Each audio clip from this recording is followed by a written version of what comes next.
Murakoze nyakubahwa Perezida wa Repubulika. Nitwa Ufitinemaremi Maurice, ndi umunyamakuru wa RBA.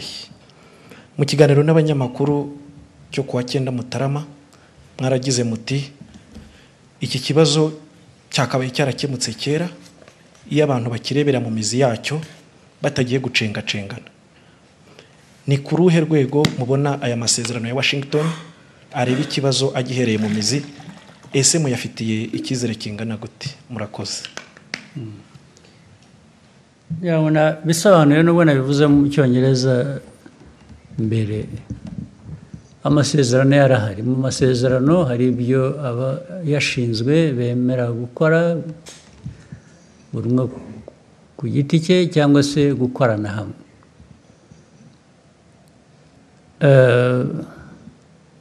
Ntabwo rero iteka abantu bose bakoresha ukuri cyangwa bavugisha ukuri no mu byo bemeye ku mugaragaro. Ariko navuga ko ku ruhande rw'u Rwanda tuzakora ibyo twemeye uko bishoboka, ariko bimwe bihera ku by'abandi bakora nabo twemeranyije. Iyo badakoze ibyo twemeranyije, ubwo birumvikana ko bifite ingaruka ku byo natwe tugomba gukora, kuko twemeye kubikora kandi tuzabikora ari uko n'abandi buzuza uruhande rwabo. Rero kandi ibi nibidakora tuzakomeza dushakisha inzira iyo ari yo yose. Igihe inzira itaraboneka yo gukemura ibibazo uko bikwiriye kuba bikemuka, u Rwanda narwo ruzakomeza gukora ibishoboka byose kugira ngo rurinde abanyarwanda, rurinde igihugu aho kubura umutekano bitewe n'uko abandi twumvikanye batuzuza ibyabo byangombwa. Ibyo rero ni uguhora abantu bashakisha uburyo, nibyo tuzakora, nibyo twebwe tureba imbere yacu.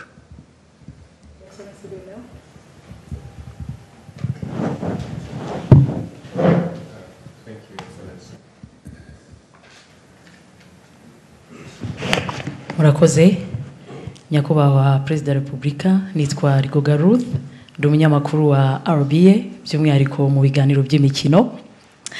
Nyakubahwa Perezida wa Repubulika, mwasobanura mute siporo y'u Rwanda mu myaka 31 ishize, discipline, kwitanga, vision, indangagaciro byafashije igihugu kwiyubaka. Musobanura mute impamvu iyo bigeze kuri sport biba ikibazo? Murakoze.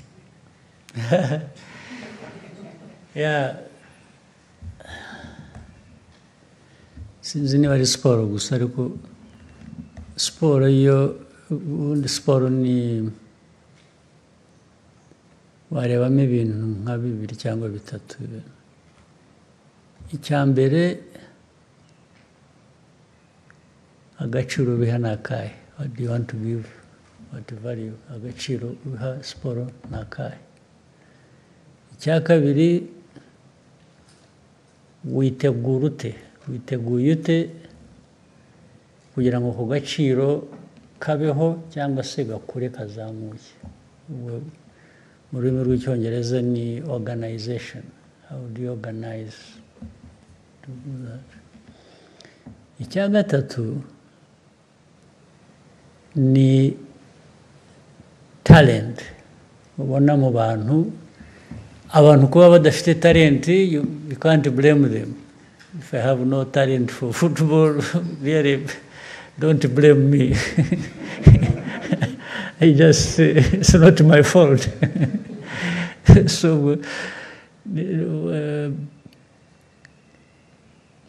icya mbere ni agaciro biha. Icya kabiri, ubigenza ute? Ushyira hamwe ibikorwa n'ibitekerezo gute kugira ngo bizamure ka gaciro, noneho abantu bafite ubushobozi, ubumenyi, ibyo bavukanye bibaha ibyo rero nko mu gihugu tugashyiraho minisiteri ya siporo cyangwa za siporo zitandukanye, federation zazo zishyira hamwe n'iki. Iyo ni organization itameze neza, ni ikibazo. Ikindi, umuco, mujye muha agaciro umuco ufite agaciro. Umuco mvuga ni iki? Hari n'abantu baba bazi umupira, cyangwa hari na organization ihari, cyangwa abayobora nabo barahari, ariko umuco bafite nahoraga mbivuga, najyaga mbivuga ku mugaragaro, ugasanga abakinnyi b'umupira aho kugira ngo bakine rwose bashyireho umwete n'umutima ubishaka n'iki, bagatangira gutekereza utuntu bashyira mu izamu kugira ngo iyo wagiyeho ibintu byose uba wabikubye na zero. N'uriya munyezamu ushatse ntiwamushyiramo, kandi niba wizeye twa tuntu wadushyizemo ukamwihorera, urashyiramo wiki. Ibyo rero bigera no ku bantu, ni kamere y'abantu, ntabwo mfite ukuntu nabisobanura bihagije, impamvu umuntu yemera iki undi atemera iki, cyangwa rimwe na rimwe no kwemera ikintu ubundi ku buryo busanzwe umuntu akwiye kuba abona ko nta kintu kirimo, ariko umuntu akabyemera. Cyangwa se waba utemeye ibyo, ugatekereza ukuntu ariko uzasifura ninde, turebe uko tumugenza kugira ngo ejo azatubere. Iyo wagiye muri ibyo na talent wari ufite n'ibindi byose,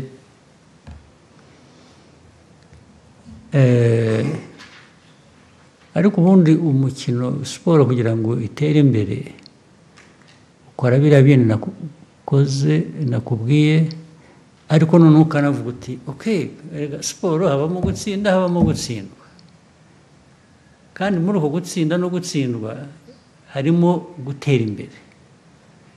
Ni ukuvuga ngo wagerageje, wakoze ibyo washobora gukora, ahubwo niba wanatsinzwe wavanyemo isomo rivuga ngo ariko urabizi icyo nazize ni iki, nakibonye. Umukinnyi nakinishije aho atagomba gukina, cyangwa iyo nzanamo undi igihe bikagira bitya, ibyo ngibyo akaba ari byo. Rero iyo watsinzwe uvanamo isomo, ntabwo ugenda ngo wiyahure kubera ko watsinzwe. Imikino yose ntawe udatsindwa, ngira ngo murabibona, n'abazwi ku isi bihanganye muri za siporo zitandukanye, haba igihe ibintu byabagendekeye nabi nk'abantu, ariko noneho ni timu. Ariko ni ibintu bihoraho rero, bihoraho. Noneho on average umuntu akavuga ati ariko urareba timu iratera imbere, cyangwa kanaka aratera imbere nawe, bituruka mu itimu cyangwa mu muntu utagiye mu bintu bigwe, ngo ujye mu bapfumu, ujye mu gushaka ko watugira abantu, cyangwa hari ibindi bibi bakora ntirwa mvuga, kugira ngo ajye mu kibuga yacitse intege, adashobora gukina, adashobora no guhagarara, wamuvangiye imiti. Iyo byagiyemo aho, nibwira rero ko aho tugeze, hari abantu benshi, abanyarwanda bafite muri bo talent, kumenya muri siporo zitandukanye. Twashakisha rero ahantu hose, ariko byose bishingira kuba ubanza kwemera uwo uri we. Ntabwo ushakisha gusa ibyo ubona hanze utihereyeho ngo ubanze uvuge utari ko nabigeraho nkanjye kuko mfite uko nteye n'undi uko ateye bitandukanye ariko nk'igihugu dufite abantu timu yacu iteye itya twayishakira iki twagera gute ndibwira ko bishoboka ariko ntabwo ari ibintu byizana gusa ngo bibe abantu batatekereje ko babigenza. Nyakubahwa Perezida wa Repubulika nitwa Bagishya Jean de Dieu mpagarariye BNB Kigali FM. Nyakubahwa Perezida wa Repubulika turizihiza ku nshuro ya 31 umunsi wo kwibohora. Iyo myaka ntabwo iri kure y'iyo mwari mufite muyobora urugamba rwo kwibohora ndetse abenshi bo mwari muyoboye amateka twereka ko bari munsi y'iyo myaka. Imibare dufite yo mu kigo cy'igihugu kibarurisha mibare itwereka ko muri iyo myaka 2030 niho ubu dufite abanyarwanda benshi. Tukaba turi mu gihe cy'ikoranabuhanga, iterambere, ibirangaza ni byinshi, yewe ubu dufite amahoro, dufite umutekano, hari n'uwarangara akabisinda nk'uko mwigeze kuvuga. Dusubiye inyuma Nyakubahwa Perezida wa Repubulika, indangagaciro n'amahame mwari mufite icyo gihe yo kwitanga ku kugeza ku gitambo kirenze ibindi cy'ubuzima bwanyu ku rugamba, uyu munsi mu bibazo u Rwanda twaba dufite mubona bari muri iyo myaka biteguye. Impanuro mwabaha ni izihe muri iki gihe aho twatangiye no kubona hatari na kure ko urubyiruko ubundi imbaraga za buri gihugu zanaba ikibazo ku gihugu, ahubwo ingufu zabo bakaba banazikoresha basenya na bike ibihugu byabo bari bamaze kugeraho. Impanuro muha urubyiruko rwacu nizihe Nyakubahwa Perezida wa Repubulika? Murakoze. Impanuro naho urubyiruko zihana abakuru twebwe n'abandi babyara urwo rubyiruko. Nta kintu kizana ngo abantu bakibone bagitunge bakigereho batagikoreye. No muri ibyo bihe byacu by'urugamba abo bari bakiri n'abatoya no kuturusha barugiyemo bakajya bate barahari koko kandi nibo batumye bigeraho. Ariko buriya hari n'abandi baruhunze n'icyo gihe, hari ababihungaga bakabigendera kure, bababwira bagashaka impamvu, nabo bari bahari. Rero byose biva mu burere busanzwe bw'ababyeyi bw'igihugu, biva no mu burere bwa politiki. Ukabitoza abantu, ukabihozaho, ukabigisha, nanone mu 10 wigishije havamo wenda 5, wabura munyamahirwe hakavamo 6 bazima bakumvise bagiye gukora ibyo kandi bakabikora. Aho hari babandi 4, 5 ariko utanigishije, utagerageje, utashakishije uko waba muri 2, 3. Ni ukuvuga rero ngo izo mbaraga zo kwigisha uburyo bwa politiki, uburyo bw'uburezi busanzwe, uburyo n'ibigomba guhoraho. N'ubu buri munsi tugomba guhozaho, namwe uko muri aho no mu mirimo yanyu mukora mujye mwibutsa, mujye mushyira ntuvuga amakuru gusa nahuye na perezida jya urangiza ushyiraho umurongo ukangurira abantu. Ababisomye azasoma wa murongo, wenda hari uzarokoka kubera ko ngabo. Ni ibintu rero tugomba kuzirikana bigahoraho mu mashuri, mu buzima busanzwe, muri politiki yacu. Abayobozi aho bari hose bagakora ibyo bakwiye gukora bindi bidahuye n'ibyo, abona umwanya agashyiramo wa murongo, akigisha abana ibintu byo gufata ibiyobyabwenge, ibintu byo kunywa inzoga bakaziririmba bakazogeza, bigasa nk'aho ari disipurine niyo irakenewe, ni ngombwa, niyo yaba ishaririye niko imeze. Disipurine irasharira, ituma abantu bigoma ibyo bakunda cyangwa iki. Ni nk'uko ushobora kujya kwa muganga, bimwe twavugaga by'abantu, ubuzima bw'abantu, ukajya kwa muganga, muganga akakubwira ati maze urekeraho kunywa isukari kubera ko turakubonamo ufite uburwayi bw'isukari, diyabete cyangwa iki, ariko kubera ko isukari iryoha cyangwa kuryohera uyikunda, ukajya ugira utyo ugatirisha, ugashyiramo akayiko kamwe, ugashyiramo akandi, cyangwa ukayikomeza ukajya wihisha. Ariko ibyo nubwo ubikora utyo, ubuzima bwawe burimo buragenda, ya sukari igumya igutwara ku mpera y'ubuzima bwawe. So n'ibi rero by'abana, dukangurira abana muri kunywa ibiyobyabwenge, muri inzoga muzigabanye, umuntu ntakure yogeza inzoga, kunywa inzoga, kuko abo zica turababona buri munsi. Ubwo ariko icyo tubikuburiza ni ukugira ngo ubeho ubuzima bwiza, wiyubake, ndetse wubake n'igihugu muri bya bikorwa wavugaga.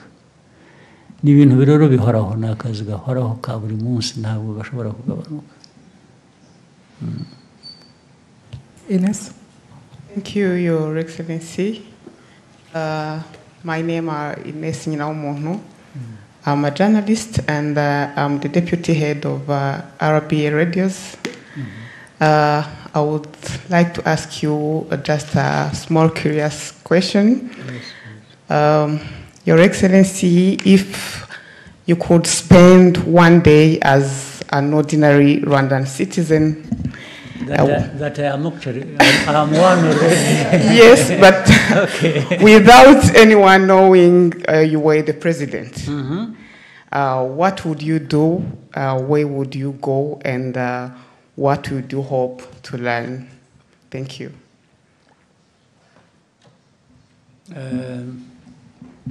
Many things. Some things come with age. If it was long ago when I was still young, I would go skydiving, I would go bungee jumping, I would do some of these crazy things that I used to do some of them when I was still young, but as I kept growing, the people said, please. So I would just have, I don't know, I wouldn't drink, but I would have as much fun that, fall in the normal brackets of fun, almost without limit. Yes, in fact, I wish I could be younger. I would do some of the things I missed doing those days of just, being there, free, fearless, and just enjoying what nature provides. Yeah. Your Excellency, may we take two last questions? Okay. And then we, Oswald, hanyuma Aisa. Yes, murakoze nyakubahwa Perezida wa Repubulika. Nitwa Mutuyeyezu Oswald, kuri mikoro nkoresha izina rya Oswa Kim. Yego.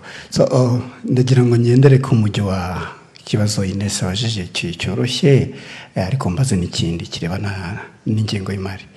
Muramutse nk'u Rwanda ruramutse ari ikipe y'umupira w'amaguru, mwakina ko kuri kangahe? Icyo ni kimwe. Hanyuma ikindi, mwabwiye abanyarwanda kufunga mukanda, ariko twagiye kubona tubona ingengo y'imari yiyongereye kurenza ibindi bihe byabanje.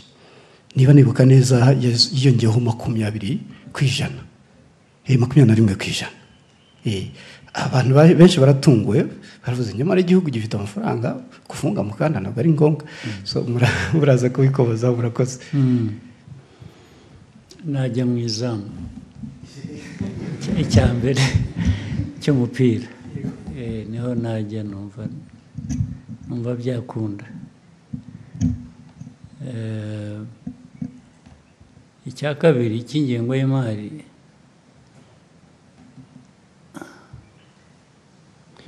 uko igihugu gikura, ko n'isi, nahoze mvuga ko nta gihugu kiri island, nta kirwa cy'igihugu. Muri actually ufunga mukanda ni ukuvuga ngo mukoreshe neza bike dufite, nicyo bivuze, kubera ko hari byinshi dushaka gukora birenze ibyo dufite. Iyo ufunze umukanda rero ni ukuvuga ngo wongera ibyo washoboraga gukora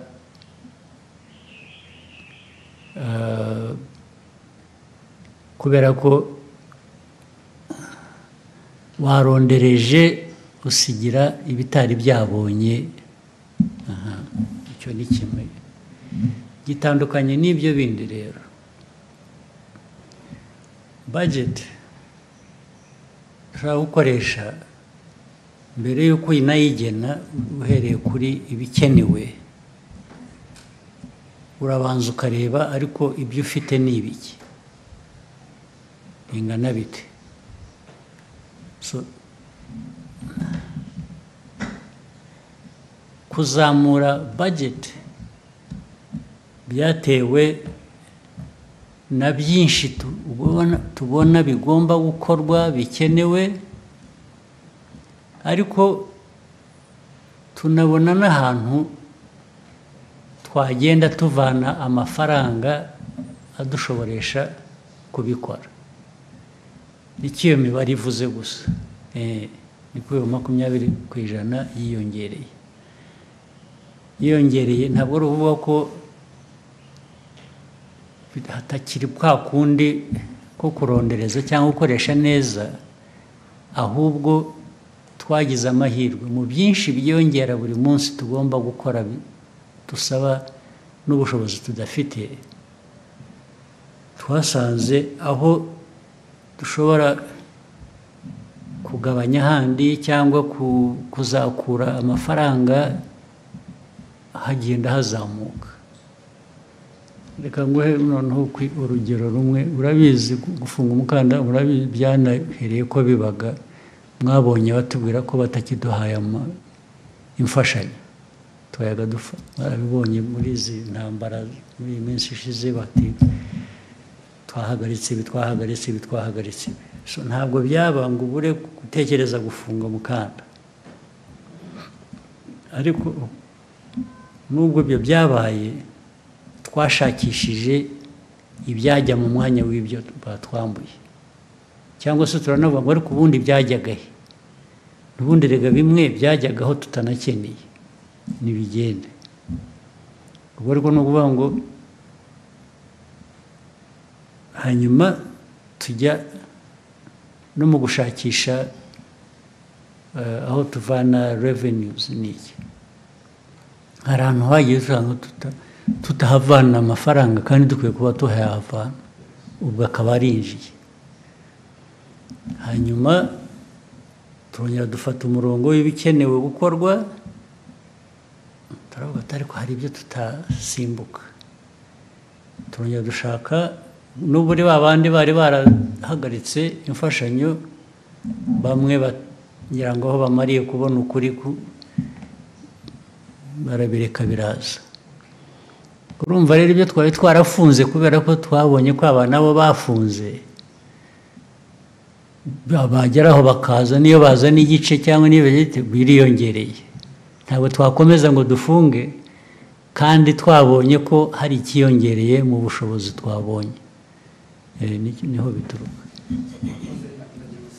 Kuri ko mwahisemo kujya mu izamu, ntabwo mwadusobanurira impamvu mu izamu ariho mwakina. Murakoze. Kubera umutwe wanjye niho numva ari uburebure, ari amaboko yanjye, kwa kundi nahoze mvuga nti nkiri muto nasimbuka mu kirere, harimo gusimbuka, harimo hanyuma harimo no nkeneye n'amaguru yanjye kugira ngo hariya hagati bakina atavunika, so mu izamu niho nahitamo. Murakoze. And so we might take the last question from Aisha.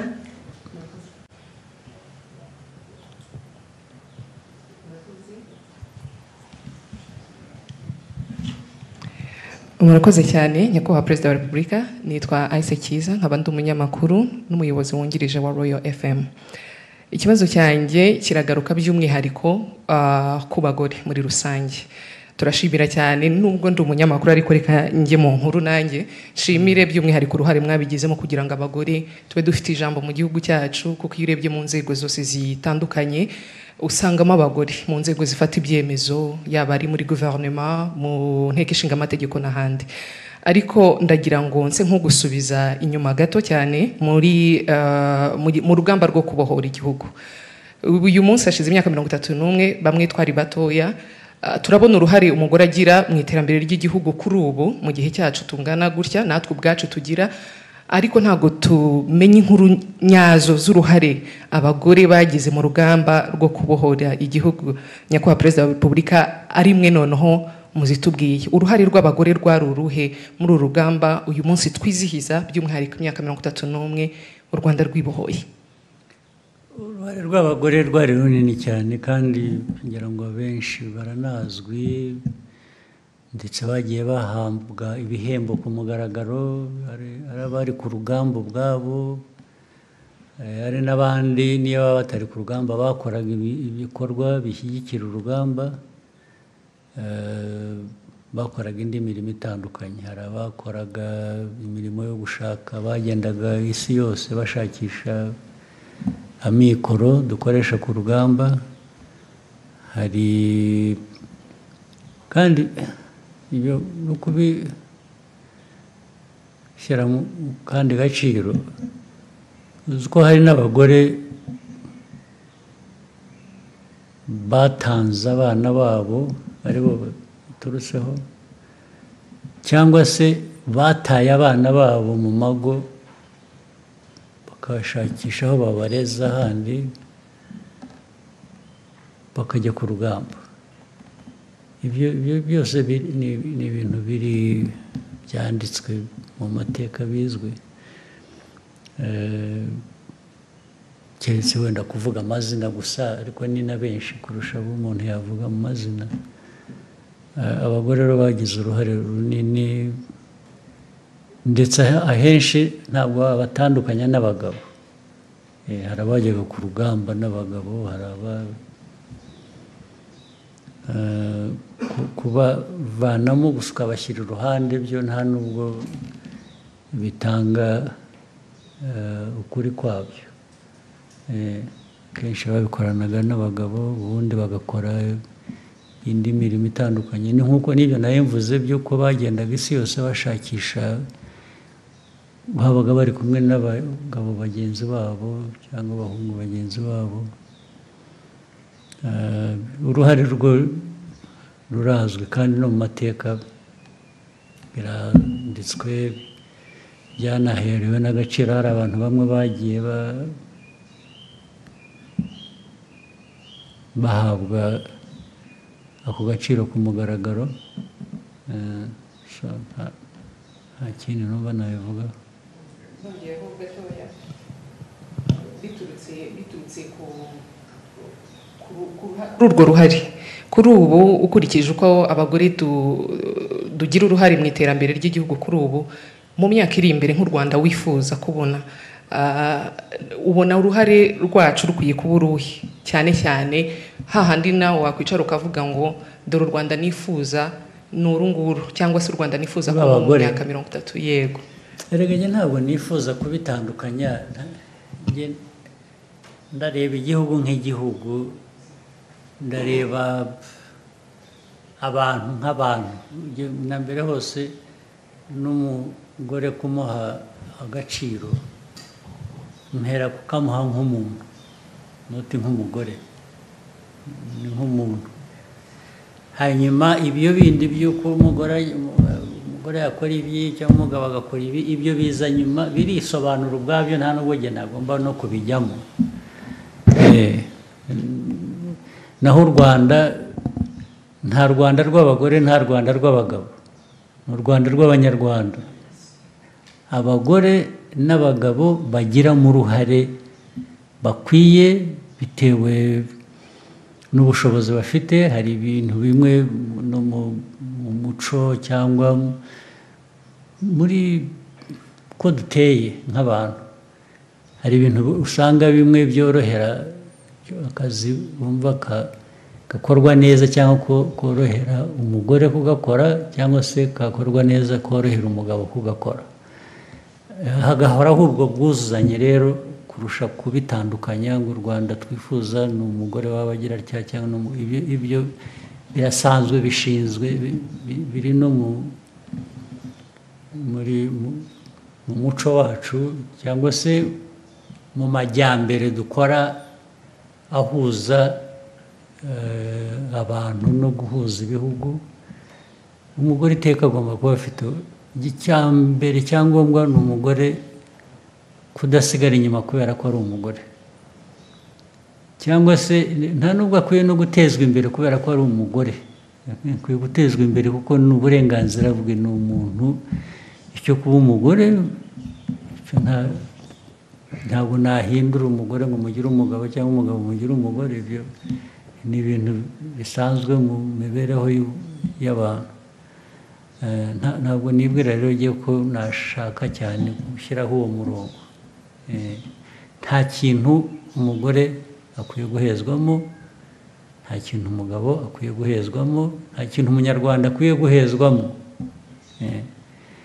buri wese abifiteho ubushake n'ubushobozi nk'uko imiterere y'igihe cyangwa yabo imeze. Thank you, Your Excellency, for this insightful and valuable exchange. And thank you to members of the press for your contribution. We wish we had more time, but we'll have another time for this. Sure. We've come to the end of this conversation, and we wish you all a productive Kwibohora Day. Sure, thank you. Nibutse ko hari n'ibindi dufite ku mugoroba n'uyu munsi cyangwa n'ejo ko mwana hari umwanya wose